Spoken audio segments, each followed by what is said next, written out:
Hey everyone, Ronan here with another tutorial for you, and this one is a redo of a previous one I did. Apparently the audio was messed up in the previous one, so this will be a tutorial on the UH-1 Huey radios. So I'm here in lovely Caucasus region, and we're sitting on the apron here on the airfield with our Huey engine running. Now we're going to be talking about mostly these three radios right here. So we've got our Vhf Comm, which is radio number 3, keep that in mind. Our UHF Comms, which is radio number 2. In the previous video I had mixed the FM and UHF, and then the FM is radio number 1. And those are all, you can access those from this control right here. Zoom in. This dial by right or left clicking changes which radio is active, and then you have the interphone and the private. So first things first, we're not going to get into the NavCom or the ADF. Those are navigational radios, and we won't be covering those in this tutorial. So let's start with our VHF comms. Turning on by right-clicking on the left-hand dial, and that is how you adjust the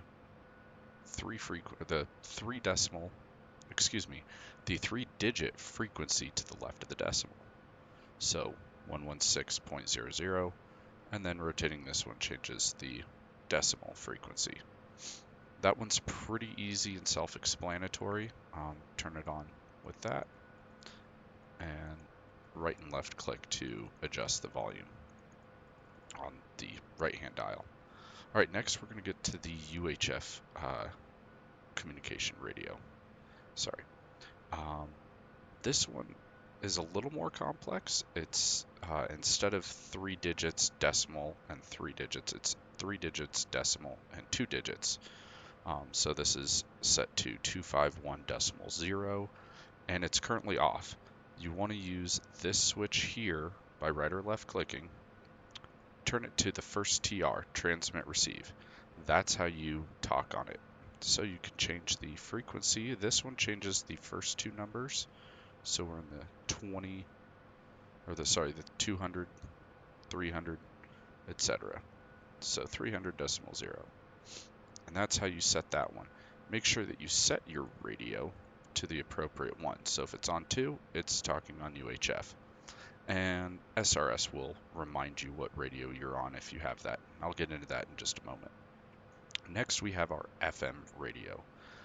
This one is predominantly used for helicopter operations in a lot of the servers that I've been in, and it's pretty relatively easy to navigate. It's each of these dials controls your frequency, and it's split in half. So 3, 0, and then the decimal point is here, and then 0, 0. So this one's a 2-digit decimal 2-digit. So you right or left click these to change each individual frequency number. And then to turn on, one right click there to TR, transmit receive. And that gets your radio on, and you can set it to radio 1 to communicate on it with whatever hotkey you have set up for communications. I believe the default is the, if you have a flight stick or something like that, the trigger usually on a helicopter is what operates the radio. One additional note for the UHF radio, and this I didn't cover in the previous radio tutorial, but some servers and some mission builders, depending on their level of experience, can set presets. This one is obviously not set up for any sort of rhyme or reason preset. It's just standard. This is the standard DCS preset. So you've got all these frequencies already preloaded into the channel, which can be turned using the dial just above this frequency mode. So the preset channel changer, right or left click, can change to your preset frequency. So if we're on frequency 3, we're actually 265.0 when we click there. And that'll go to your preset, and that'll go to your main. So that one I did not cover previously, and I apologize for that. Now real quick, I'm going to get into some tips or tricks with SRS. I'll put a link in the description, but this is the SRS client. It's a handy tool if you do any sort of multiplayer flying, and I would highly recommend everyone get it. It's pretty much, if the server is running SRS, it's really the only way to communicate with other pilots, and you're really going to want to have this. So when you download it and install it, and it'll ask for the file path name for where DCS is, and do everything. You can do everything pretty much automatically. So here you'll have your general page. You want to set your microphone to whatever headset you have. Like I have the HyperX 7.1. You want to set your microphone to whatever audio source that you use, whether that's a headset or an external microphone or something of that nature. Then your speakers and optional mic output. The speakers is where the sound is going to come from. So when other people are talking to you, do you want it to come through your headphones, or do you want to come through your computer speakers, for instance? I prefer the headphones personally, just because I wear headphones and it makes life a lot better. I do like the HyperX. It's not the most expensive. It's also not the greatest in the world. As far as this one here, the optional mic output, a lot of people make the mistake of putting it to their headset, and that will give you feedback. You will hear your voice in your headset. You want to do no mic output through and pass through. Then down here, and you can do a speaker boost to make it easier to hear people. Then down here is your server connect. So right now I've got it set for a server called Through the Inferno, and I have a whole bunch of favorites saved here. So like Rotorheads, for instance, the server I'm on probably the most. You can usually get the server address from the actual server in the multiplayer listing. Usually they have it posted there, or it's in the briefing window. However, if you have SRS, you can do auto connect here in the settings. Auto connect and auto connect prompt, I do these both. So basically that will make it so that when you join the server, SRS will start flashing at you, and it'll ask if you want to connect to that server. Usually you just click yes, and it'll automatically connect, and you won't need to click connect. Then we have toggle radio overlay, which you see popped up back on the bottom here. You can turn that on and off. Toggle AWACS overlay, which has the bigger one. This one's not so handy for the Huey, just because it's for an AWACS type thing, or if you're a mission commander or something like that. And then EAM coalition password. This is for servers that require a password to join the server SRS.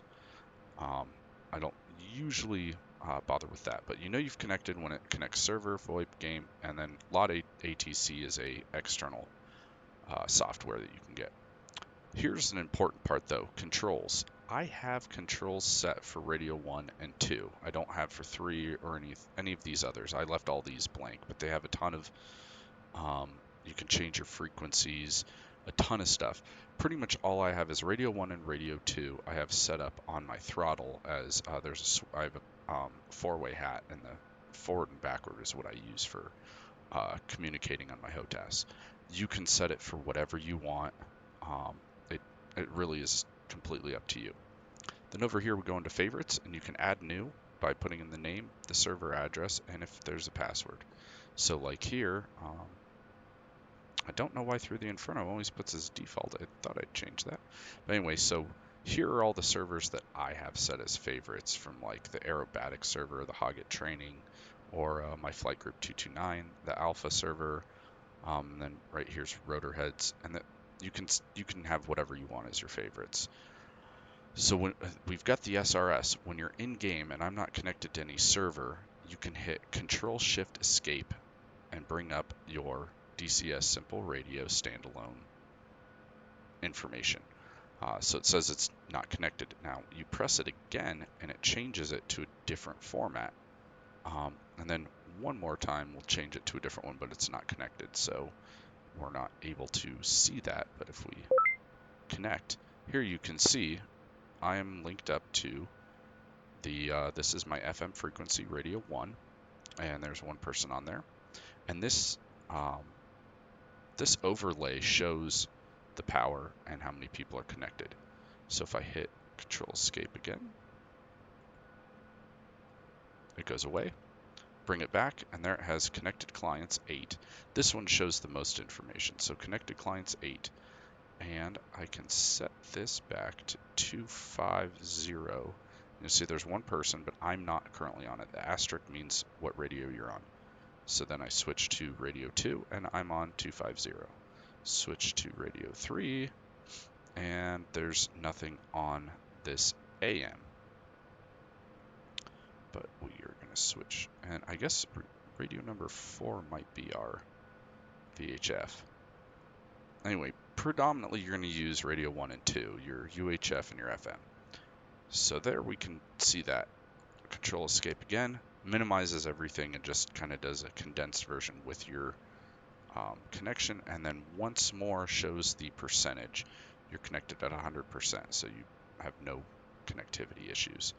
And that's pretty much the down and dirty for SRS. I'll put a link in the description to help you find it, and they have a lot of handy information on how to install if you get lost along the way. It's pretty self-explanatory. Anyway, I hope you enjoyed this video. I apologize for the previous one with the audio issues and the lack of ability to see issues. And I hope you all have a great day and enjoy flying. All right, see you later.